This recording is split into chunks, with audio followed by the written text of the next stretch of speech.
My name is Imani Washington, and at 72 years old, I've learned that grief has a quiet sound, but greed is always loud.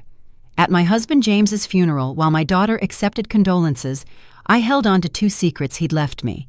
The first was a paid-for house on a quiet lake in South Carolina. The second was the $980,000 sitting in his private investment account. A week later, my only daughter Brenda stood in my kitchen, her arms crossed. "Mom," she said, her voice leaving no room for discussion. "I sold the house. You have until Friday to pack." I just looked at her and smiled a slow, sad smile she didn't understand. I'd already started packing, you see. But the boxes I was filling weren't for me. They were for her.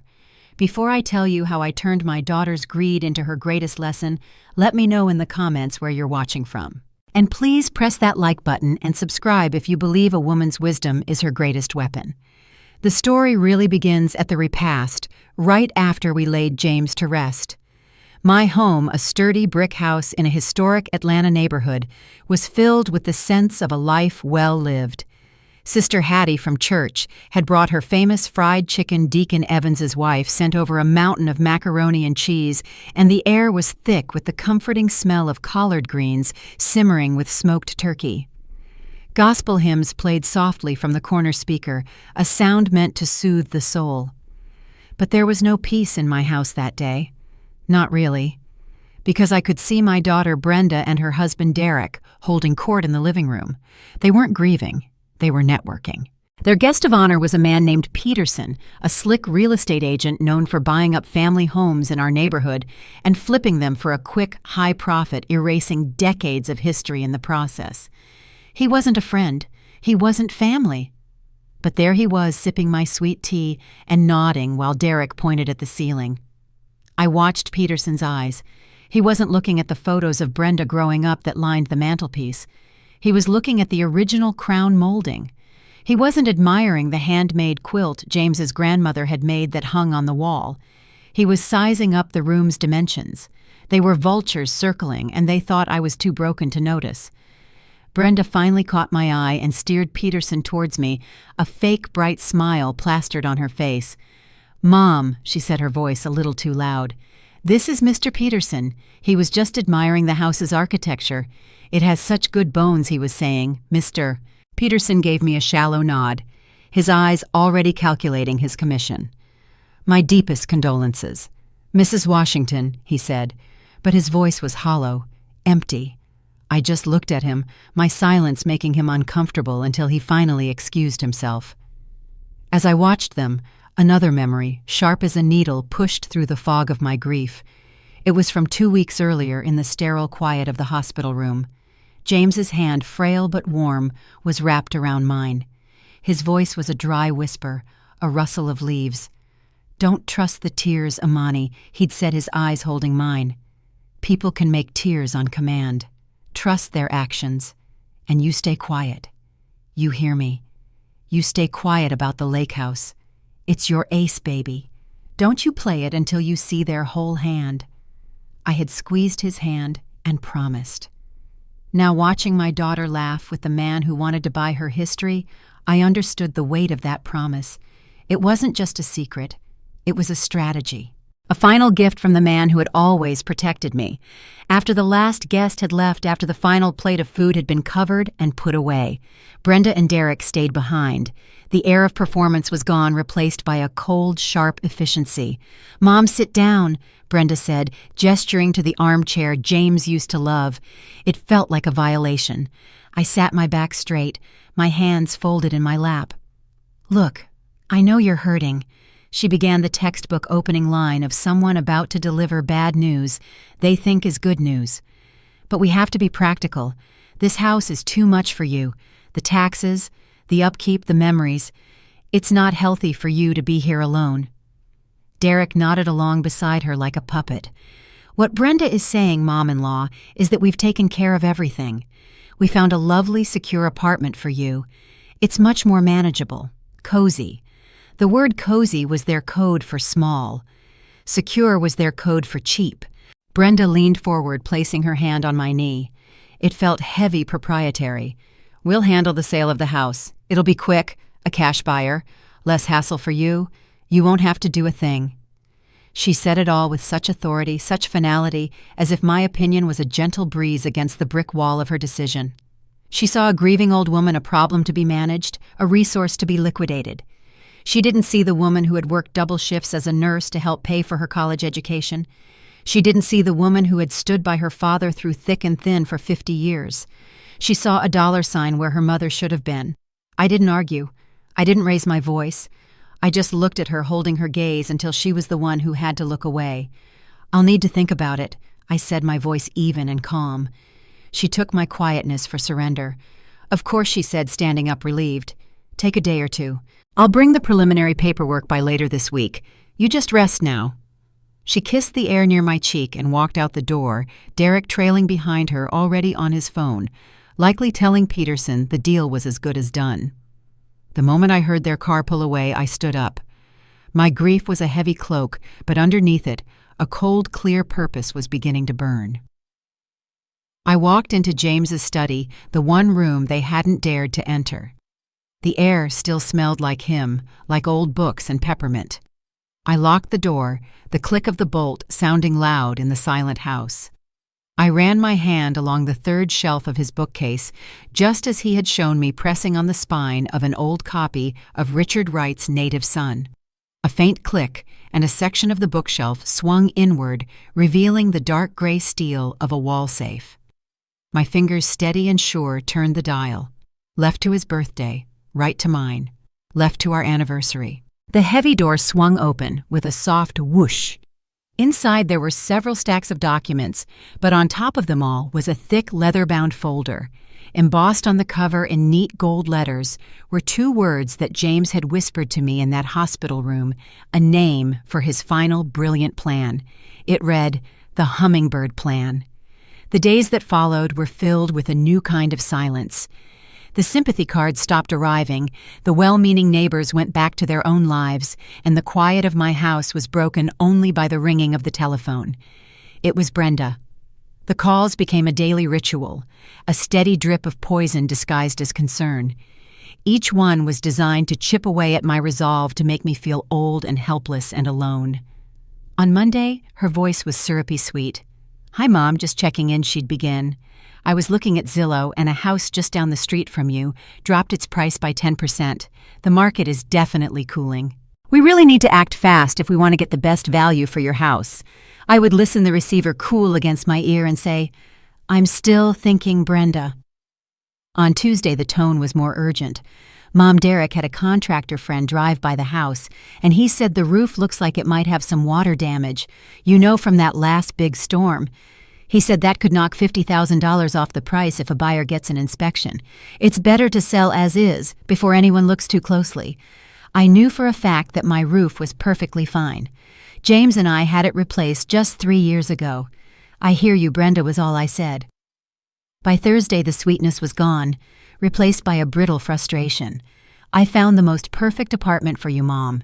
It has a walk-in shower so you won't slip, and a 24-hour emergency call button. It's perfect. But they have another applicant who's very interested, so we really need to put a deposit down by tomorrow to hold it for you." She was building a cage for me bar by bar and describing it as a sanctuary. Every word was a lie wrapped in the language of love. She wasn't just trying to sell my house. She was trying to sell me a story about my own incompetence, and every time I gave her nothing. Just a calm quiet, "I'll let you know, dear." I could feel her anger simmering on the other end of the line, the angry silence before she'd hang up. She thought my quiet was the slow, crumbling decay of old age. She had no idea it was the silence of a hunter waiting in a blind. The breaking point came on a Saturday morning. I was in my garden, my hands deep in the rich soil, tending to the roses James had planted for me on our 25th anniversary. The scent of jasmine was heavy in the air. It was peaceful. That peace was shattered by the roar of a diesel engine and the squeal of brakes. A large, rusty work truck pulled up to my curb, and Derek hopped out of the passenger side, followed by 2 men in dusty overalls. He didn't come to the gate. He just waved at me from the lawn. "Morning, Mom-in-law," he yelled, his voice echoing in the quiet street. "Just getting a quote on that roof. Want to make sure we maximize your profit." He didn't ask. he announced. He and his men walked around the side of my house as if they owned it, their boots trampling the edges of my azaleas. I felt a cold fury rise in my chest, but I pushed it down. I stood up, slowly wiped the soil from my hands, and went inside, locking the door behind me. I watched them from the living room window. I saw them on the lawn pointing up at my perfectly good roof. Then I saw Derek walk up to the front door, take his phone out, and start taking pictures of my porch, my windows, the inside of my home. The violation of it stole my breath. An hour later, my phone rang. It wasn't Brenda. It was Sister Hattie from my church, her voice low and serious. "Imani," she said, "my granddaughter just showed me something. That husband of Brenda's, Derek. He's in one of those private Facebook groups. Atlanta Real Estate Investors, it's called. 15 minutes ago, he posted pictures of your living room, right there for the whole world to see." I felt my blood run cold. What did he write, Hattie? I asked, my voice barely a whisper. She took a deep breath. He wrote, "Pre-market opportunity in a prime historic district. Motivated elderly owner needs to sell fast. Cash offers only. Get in before it hits the MLS." Motivated elderly owner. The words hung in the air, clinical and cruel. They had reduced me to a sales pitch. I was no longer a mother or a wife or a woman. I was a motivated elderly owner. "Thank you, Hattie," I said, my voice dangerously calm. "You are a true friend. You've just confirmed everything I needed to know." After I hung up the phone, I didn't cry. I didn't scream. I walked into James's study, sat down at his old oak desk, and picked up the phone. My fingers dialed a number I had memorized. A calm, professional voice answered on the second ring. "Thorne and Associates, Marcus." I said, my voice clear and steady. "It's Imani Washington." I heard a shift on the other end of the line, the sound of a man sitting up straighter. "Imani, I've been waiting for your call. I am so sorry for your loss." "Thank you, Marcus," I said, cutting through the pleasantries. "But I'm not calling for condolences. I'm calling to tell you it's time. Activate the Hummingbird Plan." There was a brief pause, and then his voice returned all business. "Understood. Phase 1 is in motion. I'll make the necessary calls today." "Are you sure about this, Imani?" "Once we start, there's no going back." I looked out the window at the roses James had planted, their crimson petals like drops of blood against the green leaves. "I have never been more sure of anything in my life," I said. My next call was to Hattie. "It's me," I said. "Thank you again for what you did." "Nonsense," she replied, her voice warm. "That boy needs a lesson in respect. This community, we look after our own. Whatever you need, Imani, you just say the word. Don't you forget that." Hanging up, I felt a strength that had nothing to do with anger. It was the strength of knowing I was not alone. It was the strength of a plan perfectly laid. The final call of the day came late that afternoon. It was Brenda again. Her voice was tight with frustration. "Mom," she sighed, the sound of a martyr. "That apartment I found for you, the one with the safety features, they can't hold it any longer without a deposit. It's $5,000. I need you to transfer it to my account. We can just, take it out of the proceeds from the house sale later." It was the final test, a financial probe to see how deeply I was under her control. If I sent the money, I was admitting defeat. I was admitting that my money was already her money. I took a slow breath. "Of course, dear," I said, my voice as smooth as butter. "That sounds sensible. Just text me your account information." I heard her exhale a puff of pure relief and triumph. "Oh, thank you, Mom. I knew you'd understand. I'll send it right over." She hung up, convinced she had won. A minute later, my phone buzzed with a new text message containing her account number and routing information. I didn't open my banking app. Instead, I forwarded the entire message to my lawyer, Marcus Thorne. I added a short, simple note. Phase 2, I wrote, "Begin the accounting." The breaking point came on a Saturday morning. I was in my garden, my hands deep in the rich soil, tending to the roses James had planted for me on our 25th anniversary. The early sun was warm on my back, and the scent of jasmine was heavy in the humid Atlanta air. In that garden, with the familiar weight of the trowel in my hand, I could feel a sense of peace. It was a fragile peace, but it was mine. That peace was shattered by the roar of a diesel engine and the squeal of brakes. A large, rusty work truck, the kind with ladders strapped to the side, pulled up to my curb. My son-in-law Derek hopped out of the passenger side, a cheap Bluetooth earpiece blinking in his ear. He didn't come to the gate to greet me. He just waved from the lawn as two men in dusty overalls got out of the truck. "Morning, Mom-in-law," he yelled, his voice echoing in the quiet street. "Just getting a quote on that roof. Want to make sure we maximize your profit." He didn't ask. He announced. He and his men walked around the side of my house as if they owned it, their heavy boots trampling the edges of my azaleas. I felt a cold fury rise in my chest, a feeling so intense it almost choked me, but I pushed it down into the earth with my fingertips. I would not give him the satisfaction of an argument. I would not perform the role of the hysterical old woman he so clearly expected. I stood up slowly, my knees cracking a little. I wiped the soil from my hands on my apron with deliberate, measured strokes. Then I turned, walked up the steps to my back door, went inside, and locked it behind me. The click of the deadbolt was a small, satisfying sound. I went to the living room window, pulling the lace curtain back just an inch, and I watched them. I watched them walk my property, pointing, talking, laughing. Then I saw something that made my blood run cold. Derek left the two men in the yard and walked up to my front door. He pulled a key from his pocket, a key my daughter must have given him, and let himself into my house. My house. He had no right. He walked through my living room, the space where I had raised my daughter, the space where I had nursed my husband, and he pulled out his phone. He started taking pictures, not of the family photos on the wall, but of the walls themselves, the floors, the ceiling, as if he were documenting a crime scene or worse, an inventory for a liquidation sale. The violation of it stole my breath. An hour later, long after Derek and his men had gone, my phone rang. It wasn't Brenda. It was Sister Hattie from my church, her voice low and serious. "Imani," she said, and I knew instantly this was not a social call. "I need to tell you something. My granddaughter Keisha, she's on that Facebook. She's in all these groups. She just showed me something that made my spirit troubled." I sat down heavily in James's armchair. "What is it, Hattie?" I asked, my voice barely a whisper, though I already suspected what was coming. She took a deep breath. "That husband of Brenda's, Derek, he's in a private group called Atlanta Real Estate Investors. 15 minutes ago, Imani, he posted pictures of your living room, right there for the whole world of sharks to see." I closed my eyes, the image of him holding his phone flashing behind my lids.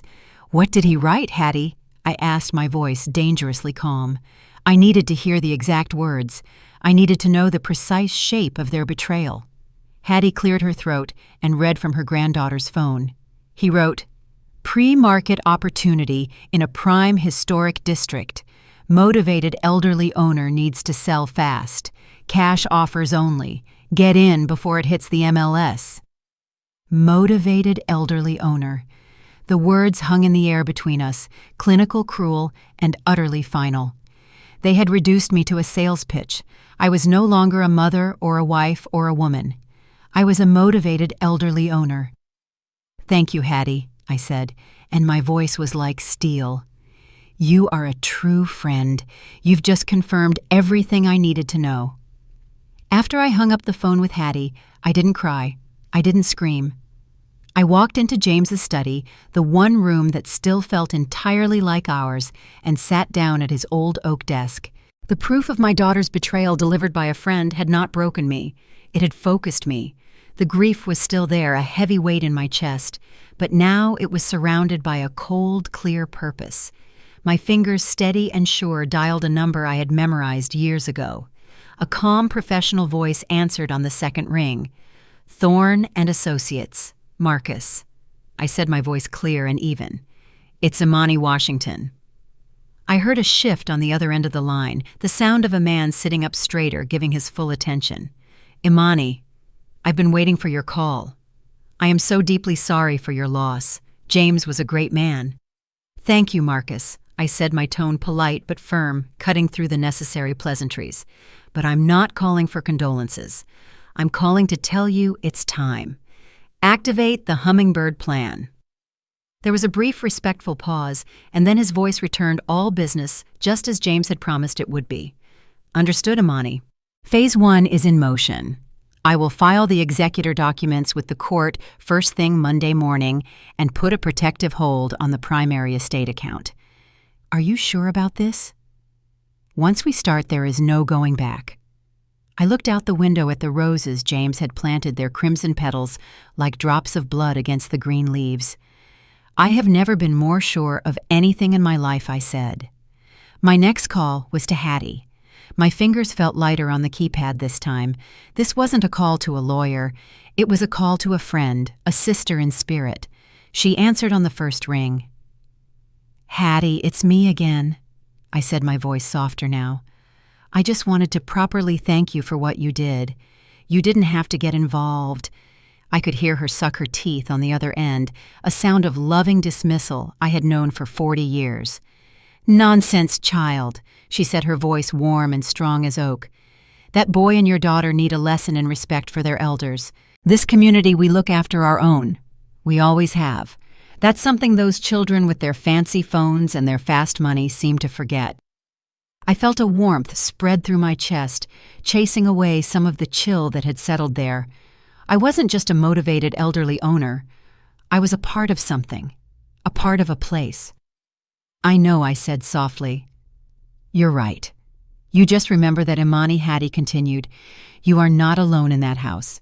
You've got a whole congregation standing behind you, whether you can see us or not.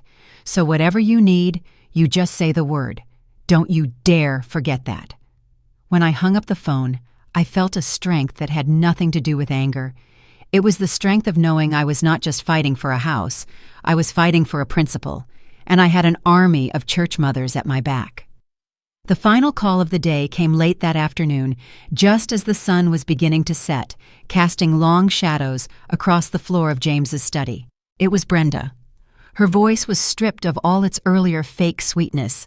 It was tight frayed, the sound of a person who wasn't getting what she wanted fast enough. Mom, she started, skipping any greeting.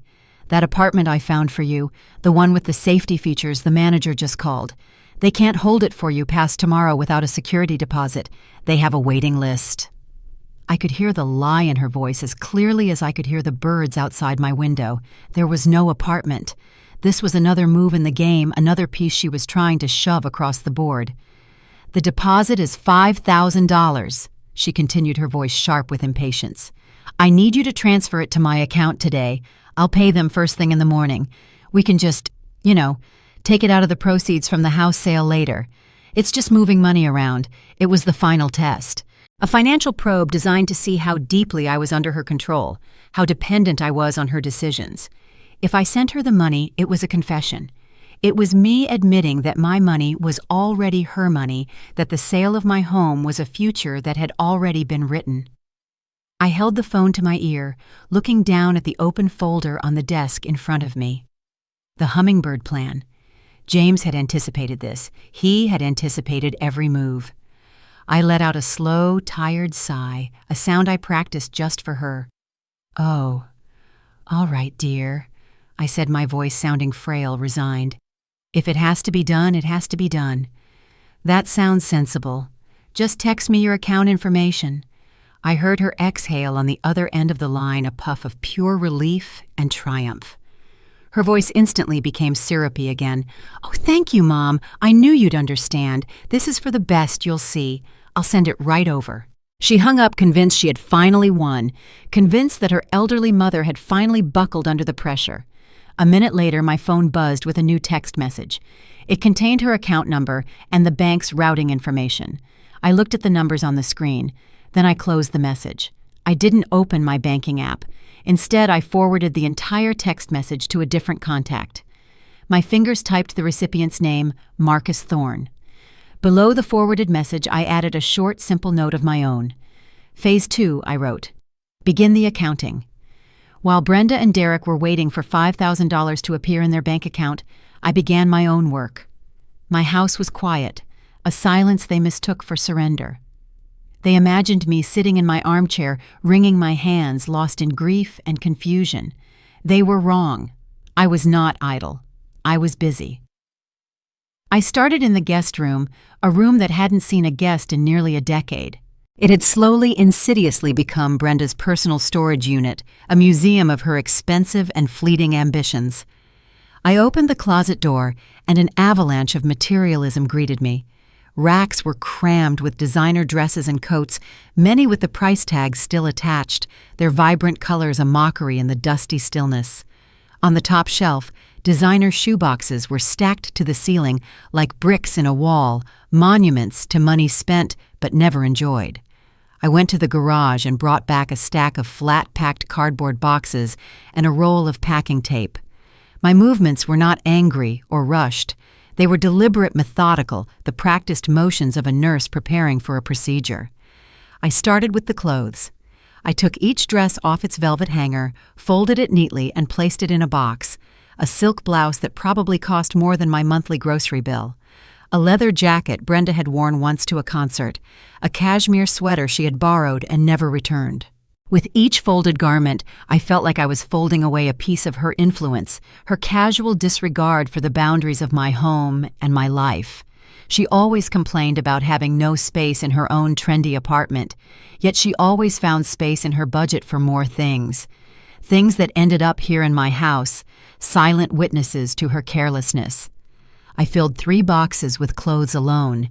Then I started on the shoes and handbags, wrapping each one in tissue paper before placing it gently into a box, giving them more care than their owner ever had. From the guest room, I moved to the basement. Down in the cool, damp air was where the larger monuments to their waste were kept. A high-end treadmill bought with a New Year's resolution now served as a $1,000 clothes rack for Derek's old shirts. I unplugged it and folded it up. Next to it, a set of golf clubs he had insisted he needed for business networking, and had used exactly twice. In the corner, a collection of expensive kitchen gadgets still in their original packaging. A professional-grade juicer, a bread maker, an espresso machine. Each one represented a fleeting hobby, an identity they had tried on and discarded, leaving me to store the expensive costume. I packed them all. Then I climbed the rickety stairs to the attic. Up there under the eaves were the ghosts of Brenda's past self, boxes of college textbooks she swore she would sell but never did, sentimental projects she couldn't bear to part with but couldn't be bothered to store herself. I sealed each box with a long, satisfying rip of packing tape. Over the next 2 days, my living room was slowly filled with a neat, growing wall of brown cardboard. It was a strange and liberating sight. For years their things had been scattered throughout my home, a constant silent reminder of their presence and their needs. Now their influence was contained. It was quantified. It had been organized. When the last box was sealed, I took a thick black marker. My hand did not shake. On the side of each box, I wrote in clear, steady block letters. I didn't write donation. I didn't write storage. I just wrote their names. Brenda and Derek, over and over again. It was not an accusation. It was a statement of fact. This is yours. This belongs to you. This is your responsibility. I stepped back and looked at the wall of boxes. I was not just clearing out clutter. I was clearing out their entitlement. I was making space, not for a smaller, cozier life in an apartment they had chosen for me. I was making space for my own. With the boxes packed and stacked, my focus shifted from the physical to the financial. My next meeting was not in a lawyer's office, but in the warm, book-lined study of Deacon Evans, a retired accountant, and our church's treasurer for 30 years. He was a quiet, meticulous man whose wife made the best sweet potato pie in Atlanta. More importantly, he had been one of James's closest friends. In front of him on his large mahogany desk was the second folder from James's safe, the one simply labeled Ledger. James was a methodical man, Imani Deacon Evans said, putting on his reading glasses. He believed numbers never lied. He said people try to twist them, but the numbers themselves. They tell the truth if you just listen. For the next 3 hours we listened. We went through 2 decades of James's financial life. He had kept everything. Bank statements, tax returns, investment portfolios. It was a clear and steady story of a man who worked hard, saved diligently, and invested wisely. There were no secrets, no hidden debts. It was the financial record of an honest man. Then at the bottom of the box, we found it. A simple, unassuming accordion file, the kind you buy at an office supply store. It had a handwritten label on it, Family Loans. My breath caught in my throat. Deacon Evans looked at me over the top of his glasses, his eyes kind but serious. "Are you ready for this?" he asked. I nodded. He opened the file, and inside it was not chaos. It was order. James had created a separate ledger sheet for every single time Brenda had asked for money over the last 10 years. Each entry was dated and described in his neat, precise handwriting. March 2015. Down payment for Lexus SUV, $10,000. July 2017. Vacation to Bali for her and Derek, $7,500. May 2019. Seed money for Derek's failed online business, $25,000. The list went on and on, a heartbreaking chronicle of their entitlement and his generosity. It was a history of emergencies that were not emergencies of needs that were simply wants. But it was the column on the right side of the page that was the most important. Next to each entry was a second document stapled neatly to the ledger sheet. For each loan, James had written up a simple one-page promissory note, a formal agreement to repay the amount with a modest interest rate attached. And at the bottom of every single page in her flowing, confident script was my daughter's signature, Brenda Washington. She had signed every one. She had probably thought it was just a formality, a silly quirk of her old-fashioned father, something to humor him before he wrote the check. She never imagined it was a contract. She never imagined he was building a case. Deacon Evans took off his glasses and rubbed his eyes. "My goodness," he whispered, looking at the final tally at the bottom of the last page. $157,850. Imani, this is irrefutable. I looked at the pages at the proof of my daughter's greed and my husband's quiet foresight. This wasn't just a list of debts. This was a weapon. And James, my loving, methodical James, had just placed it directly into my hand. A few days later, Brenda called with a new project, her voice dripping with false efficiency. "Mom," she said, "the house is just so cluttered. It won't show well to buyers. I'm sending a man over this afternoon, a Mr. Cole. He's going to give us a quote on clearing out some of the old junk. It'll make the whole place look bigger and brighter. Just be nice to him, okay?" I agreed, my voice a perfect imitation of a compliant, slightly confused old woman. I knew exactly who Mr. Cole was. His name was in the Hummingbird Plan. He was not a junk hauler. He was one of the most respected antique and estate appraisers in the state of Georgia, and he was working for me. When the doorbell rang, Brenda was there standing next to a distinguished older gentleman with silver hair and kind eyes. He wore a crisp polo shirt and carried a leather satchel. He had the gentle, observant air of a professor, not a man who hauled trash for a living. Brenda, of course, noticed none of this. She saw an employee. "Mr. Cole." "This is my mother," she said dismissively. "Okay, so let's get this over with." She led him into the living room, waving her hand around vaguely. "Most of this stuff is junk. The big furniture, the old rugs, all of it. We just need a price for the whole lot. A clean sweep." Mr. Cole looked at the hand-stitched quilt on the back of my sofa, the one James's grandmother had made in 1955. "I see," he said, his voice neutral. "The level of detail here is very specific. I'll need to make a note of the pattern to assess its disposability." Brenda rolled her eyes impatient. She pointed at James's heavy roll-top oak desk in the study. "That thing weighs a ton. It's probably not even real wood. I'm sure it'll cost a fortune to haul away, right?" Mr. Cole ran a hand over the tiger oak finish, a look of quiet reverence on his face that Brenda mistook for calculation. "It is a significant piece, certainly," he said smoothly.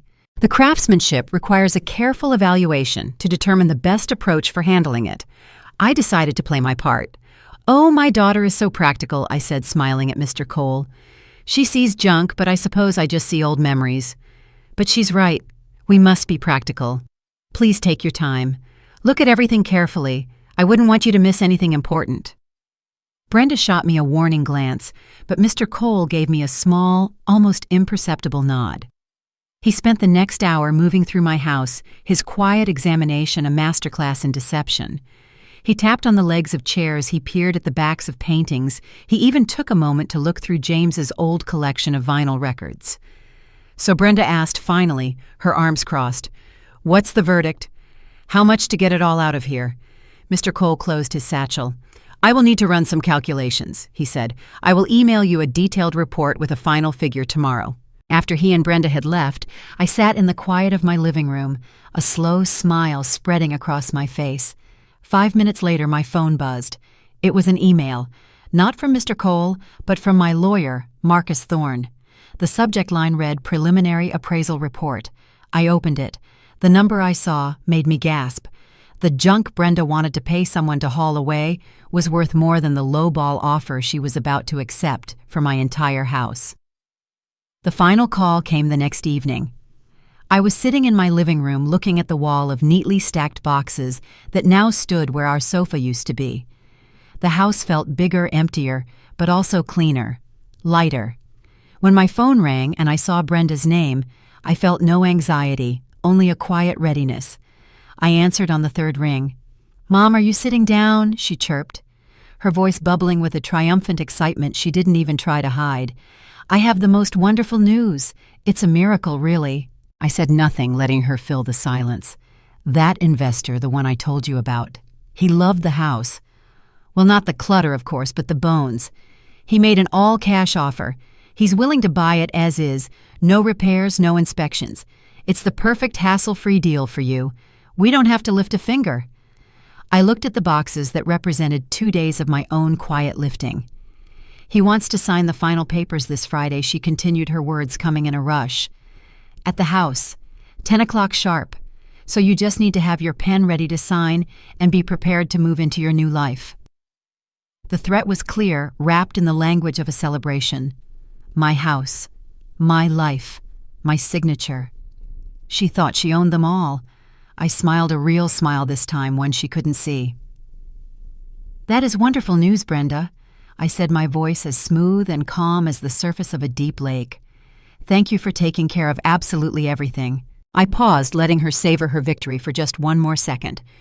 "Don't you worry about a thing," I said softly. "I'll be ready on Friday. I've been waiting for this day." Friday morning arrived crisp and clear. The clock on the mantelpiece chimed 10 times each note, seeming to hang in the air with anticipation. I was sitting in James's armchair, a cup of chamomile tea warming my hands when the doorbell rang. I wasn't nervous. I was ready. I had been preparing for this moment my entire life, it seemed.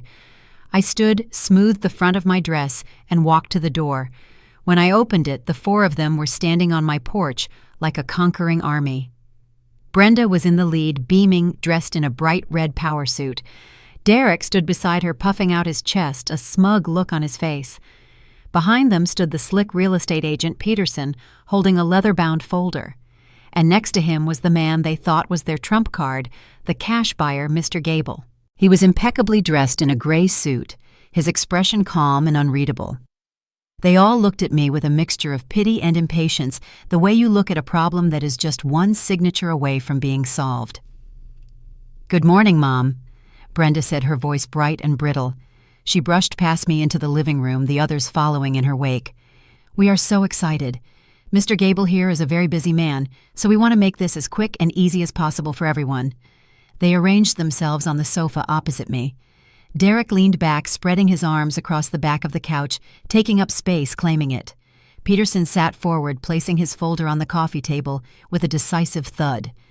Mr. Gable simply sat, his hands resting on his knees, his observant eyes taking in the room, including the wall of neatly stacked boxes I had prepared. Brenda, of course, was the master of ceremonies. "As you know," she began, her tone condescendingly gentle, "we've been working so hard to make this transition smooth for you. And Mr. Gable has been incredibly generous." Peterson opened his folder. "All right, Mrs. Washington," he said, his voice slick with false professionalism. "Let's get down to business. Given the current market conditions, the extensive repairs needed for the roof, and the significant cost of clearing out the property and its contents, Mr. Gable is prepared to make a very generous final offer." He slid a document across the table. I didn't look at it yet. "The offer is for $450,000, all cash, with a 7-day closing. $450,000. For my home. For the land my grandparents had bought. For the memories of my husband. For the antiques and heirlooms that the appraiser had valued at nearly half that amount on their own. The number was not just an offer. It was a profound insult. It was the monetary value they placed on my entire life. It was nothing. Brenda smiled a wide, predatory smile. She picked up a pen from the table and held it out to me, clicking it open. "It's a fantastic offer, Mom. No more worrying about taxes or leaky roofs. No more headaches. All your worries are over. You just sign right here." She pushed the contract in front of me, her finger tapping on the signature line. I looked down at the paper. Then I slowly raised my eyes and looked at the four of them, their faces a mixture of greed and expectation, waiting for me to sign away my world. They thought this was an execution. They had no idea it was my coronation. I looked at the pen Brenda held out to me. It was a cheap plastic thing, the kind you get from a bank. It seemed so small and insignificant to be the instrument of such a great betrayal. They all watched it thinking it was the most important thing in the room. They had no idea it was just a prop in a play I had written. I didn't take it. Instead, I slowly, deliberately folded my hands in my lap. Then I turned my head, my gaze traveling past my daughter's eager face, past my son-in-law's greedy smirk, past the agent's impatient fidgeting, and I landed my full attention on the man they thought was their cash buyer. I gave Mr. Gable a warm, genuine smile. "Mr. Gable," I said, and my voice was not the frail whisper of a grieving widow. It was clear, steady, and carried the weight of 50 years of quiet strength. "I am so pleased you could make it today. Thank you for coming on such short notice." Brenda's smile faltered. She lowered the pen. "Mom, what are you doing?" She hissed, an edge of panic in her voice. "Just sign the paper. Mr. Gable is a busy man." I ignored her completely, as if she were a buzzing fly in the room. I kept my eyes on Mr. Gable. "I trust you've had a chance to look over the preliminary appraisal report from Mr. Cole," I asked. The color drained from Peterson's face. Derek, who had been lounging on the sofa, sat bolt upright. Brenda just stared, her mouth slightly open. What, she stammered. "What appraisal, Mr. Cole hauls junk? What are you talking about?" Mr. Gable, who had been silent until now, finally spoke. He turned to me, his expression one of pure professional respect. "Yes, Mrs. Washington," he said, his voice a rich baritone. "I have the report right here. Mr. Cole's valuation of the antiques, the art, and the first edition books alone is, and I quote, quite impressive." He reached into his own leather briefcase, not the folder Peterson had, and pulled out a neatly bound document. Brenda finally found her voice a high-pitched squeak of confusion. "I don't understand. He's the buyer, Mom. What is going on?" I finally turned to look at my daughter. I let the silence hang for a moment, letting her see the depth of her own miscalculation in my eyes.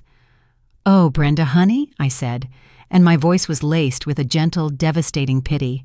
"Mr. Gable isn't buying my house. He's the senior wealth advisor at North Point Financial. He manages my late husband's portfolio. My portfolio now. And he is here today as my financial representative at my request."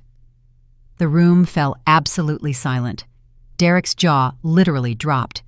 Peterson, the agent, looked back and forth between us, his professional mask crumbling as he realized he had just walked into the middle of a war on the losing side. But the look on Brenda's face was the one I will never forget. It was a rapid collapse of emotions, triumph dissolving into confusion, confusion curdling into disbelief, and finally disbelief hardening into the cold, terrifying dawn of understanding.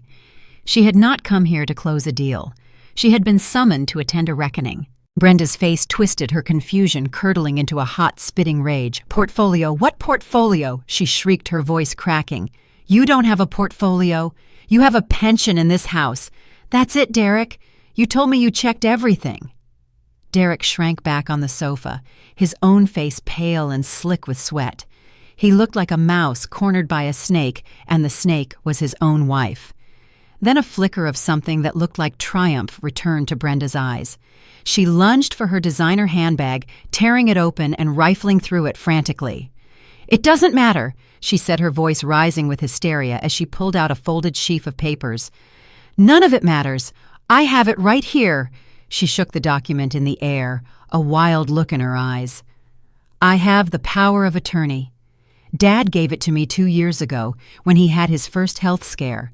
I control his assets. I control this house. You can't do anything without my signature. This sale is happening. She slammed the papers down on the coffee table, a gesture of ultimate final authority.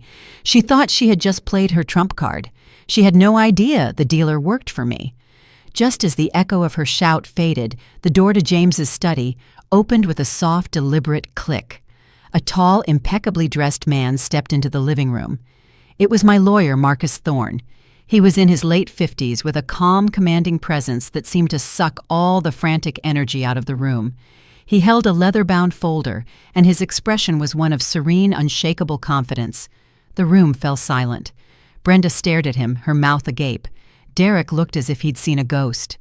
Marcus walked calmly to the coffee table and stood opposite Brenda, his gaze gentle but firm. "Good morning," he said, his voice a calm counterpoint to my daughter's recent screeching. "My name is Marcus Thorne. I was the personal attorney for the late James Washington, and I am here today representing the executor of his estate." He glanced down at the papers Brenda had slammed on the table. "Ms. Washington," he said, addressing my daughter with formal precision, "I believe you are holding a durable power of attorney document signed by your father in 2023. Is that correct?" Brenda, momentarily stunned into silence, could only manage a defiant nod. Marcus met her gaze. "As you may not be aware," he continued, his voice the calm, clear instrument of the law under Georgia Code Title 53, specifically Section 53:12(3), a power of attorney is a legal instrument that is active only during the lifetime of the principal. The very moment your father passed away in that hospital, that document you are holding became null and void. It has absolutely no legal authority whatsoever. It is for all intents and purposes just paper. He let that sink in for a moment before opening his own folder. "What does have legal authority?" he said, pulling out a thick ribbon-bound document. "Is this the last will and testament of James Washington, filed and probated in the Fulton County Court last Tuesday." He paused, letting his gaze sweep over Brenda Derrick and a terrified-looking Mr. Peterson. "In this document, your father names one person as the sole executor of his estate, with full, complete, and total authority over all his assets, including this house." He looked directly at me. "That person is his wife and your mother, Mrs. Imani Washington." The paper slipped from Brenda's numb fingers and fluttered onto the floor. The fight, the fire, the fury, all of it drained from her face, leaving behind the blank, hollow shock of total and complete defeat. The silence in the room was a heavy, suffocating thing. Brenda stared at her mother, her face a mask of disbelief. It was Derek who finally broke his voice a desperate squeak. "This is insane. You can't just invent money and lawyers." It was then that Mr. Gable, my calm and steady financial advisor, leaned forward. He opened the folder that Marcus had handed him, the one labeled Ledger, and addressed my daughter directly, his tone no longer gentle, but as sharp and precise as a surgeon's scalpel. "Ms. Washington," he began, "we are here to present you with a formal notice of debt owed to the estate of James Washington. Over the past 10 years, you accepted a series of personal loans from your father." He began to read. $10,000 for a vehicle in 2015, $7,500 for a vacation in 2017, $25,000 for a failed business venture in 2019. He continued down the list, each entry a nail in the coffin of their greed. Each loan, he concluded, was accompanied by a signed promissory note. "The total, including the modest interest stipulated in the notes you signed, comes to $157,850.12. Brenda let out a wild, broken laugh. The sound was ugly, hysterical. $150,000. Fine, whatever," she spat, her eyes darting around the room, searching for a lifeline. "Just take it from my inheritance. I'm his only child. The estate has to be worth millions.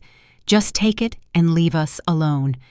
I watched the last desperate gamble of a woman who had believed her entire life that she was owed the world. I decided it was time for me to speak. I looked at my daughter, not with anger, but with a deep and profound sadness. "Oh, Brenda, I said, my voice soft. "There seems to be another misunderstanding." I let the words hang in the air before I continued. "Your father did leave behind other assets. He was a much smarter man than you ever gave him credit for. There is another property. A beautiful little house on Lake Hartwell in South Carolina, paid in full." I saw a flicker of hope of renewed greed in her eyes. "And his investment portfolio," I added, gesturing toward Mr. Gable, "is currently valued at just over $980,000. The number hit her like a physical blow. She gasped, her mind, no doubt, already spending the money. But I wasn't finished. "But you see, darling," I said, delivering the final, gentle truth, "he didn't leave those things to you. He left them in trust. An irrevocable trust that I am the sole beneficiary of. He set it up years ago. It was his final plan to ensure I would have a peaceful life free from financial worries, and from those who might cause them. The only thing in the will for you, I'm afraid, is that debt." Just as the full weight of her situation began to dawn on her, the doorbell rang. The sound was crisp and cheerful, a sound from the outside world breaking into our suffocating drama. Through the glass I could see 2 men in bright blue Goodwill shirts standing on my porch. I stood up slowly. "Ah," I said. "That must be my 10:30 appointment." I turned to Brenda for the last time. I gestured to the wall of boxes, the ones with her name written on them in thick black marker. "You were so right, honey." This house was cluttered. It was filled with things that didn't belong here, things that were just taking up space and gathering dust. So I took your advice. I packed it all up. I walked to the door, my steps light, my back straight. I looked over my shoulder at my daughter, her face a ruin of shock and dawning horror. "You told me to start packing because my new life was about to begin," I said, my voice clear and strong. "And I am. It starts today, by clearing out all the junk." I opened the door, and the 2 men from Goodwill smiled kindly. "We're here for the Washington donation," one of them asked. I smiled back. "Yes, you are. Please come in." As they began carrying the first of the boxes out of my living room, the one labeled Brenda and Derek, I turned back to the scene of the wreckage. The real estate agent Peterson was already gone. He had practically vaporized the moment Marcus Thorne mentioned the law. Derek was slumped on the sofa, his head in his hands, mumbling something about being ruined. But my daughter Brenda was just standing there frozen. The contract for the sale of my house lay at her feet, next to the now worthless power of attorney document. Her face was a blank canvas of shock, the fight, the greed, the triumph, all of it wiped away, leaving nothing behind. She looked at the boxes being carried out, her expensive, useless things. Then she looked at me. There were no tears. There was no apology. There was just a vast, empty silence. She didn't say a word. She simply turned, took Derek by the arm, and pulled him up from the couch. Together, they walked out of my house for the last time. They left the front door wide open. I walked over and closed it softly, the click of the latch sounding like the final word in a very long story. I was finally truly alone in my own home, and it had never felt more peaceful. That was 6 months ago. In the end, I didn't sell the Atlanta house. A home built with 50 years of love isn't something you can put a price on, but it was too full of memories, both good and bad, for me to stay. So I used a portion of the funds from James's portfolio, the money he had so carefully saved, to give the house a new purpose. It's not my home anymore. It's now the James Washington Legacy House. It's a community hub for the seniors in my old neighborhood. On Tuesdays, Marcus Thorne volunteers his time offering a free legal aid clinic. On Thursdays, Deacon Evans runs a workshop on financial literacy, teaching people how to read investment statements and avoid scams, just like James taught him. My garden is now a community garden tended by a dozen different hands, its bounty shared by all. I turn my personal battle into a public sanctuary, a place where the wisdom of our elders is respected and their assets are protected. It is a legacy of empowerment, a testament to a quiet man who believed in the power of knowing your own worth. My husband didn't just leave me money. He left me a mission, and every day that house fulfills it. It's no longer just a place of memory. It is a place of living, breathing hope. As for me, I am writing this from the porch of the little house on Lake Hartwell. The sun is warm on my face, and a gentle breeze is rustling the leaves of the big oak tree at the water's edge. There are no frantic phone calls here. There is no need for secret plans or defensive strategies. There is only the quiet lapping of the water against the shore and the sound of my own steady breathing. Brenda and Derek sent a single letter from their lawyer, accepting the terms of the debt repayment from their small inheritance. I have not heard from them since. I don't wish them ill. I simply wish them gone from my life. I have learned that some relationships are like a room filled with junk.